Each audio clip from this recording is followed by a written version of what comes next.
ناظرین، ایک مرتبہ حضرت معاذ بن جبل رضی اللہ تعالیٰ عنہ نے رسول اللہ صلی اللہ علیہ وآلہ وسلم سے جنت میں لے جانے والے اور جہنم سے بچانے والے عمل کے بارے میں دریافت فرمایا تو رسول اللہ صلی اللہ علیہ وآلہ وسلم نے انہیں ایک اللہ کی عبادت کرنے، نماز، روزہ، زکوٰۃ، حج کرنے کی رہنمائی فرمائی۔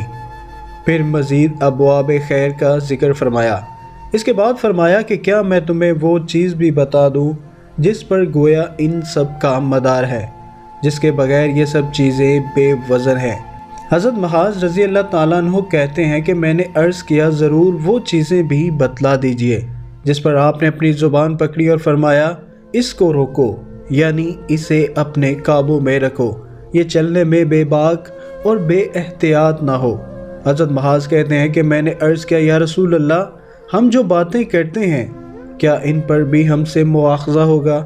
آپ نے فرمایا معاذ تمہارا بھلا ہو، آدمیوں کو دوزخ میں ان کے منہ کے بل، یا یہ فرمایا کہ ان کی ناکوں کے بل ان کی زبانوں کی بے بکانہ باتیں ہی تو ڈلوائیں گی۔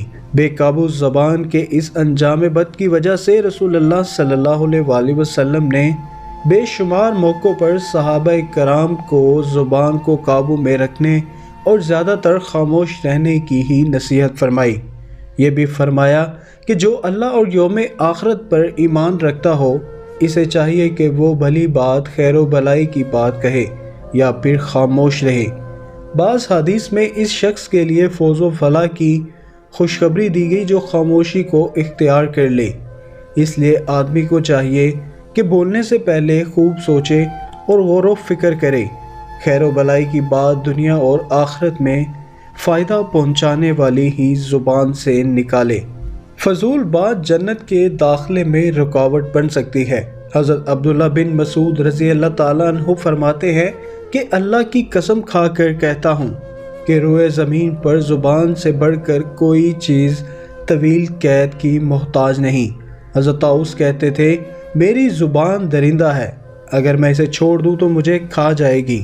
بعض معصور دعاؤں میں زبان کے شر سے پناہ مانگی گئی، اور یقیناً زبان کا شر ایسا ہے کہ اس سے اللہ تعالیٰ کی پناہ طلب کی جائے۔ اللہ کی مدد و توفیق شامل نہ ہو تو زبان کے شر اور آفات سے اپنے آپ کو بچانا آسان نہیں۔ اللہ تعالیٰ ہمیں اپنی زبان کی حفاظت کرنے کی توفیق عطا فرمائے۔ ناظرین، مجھے امید ہے آپ کو آج کی یہ ویڈیو پسند آئی ہوگی۔ اگر پسند آئے تو پلیز اسے لائک کریں، دوستوں کے ساتھ شیئر کریں، اور مزید ایسی ویڈیوز کے لیے ہمارا چینل سبسکرائب کریں۔ اپنا اور اپنے پیاروں کا بہت سا خیال رکھیں۔ اللہ حافظ۔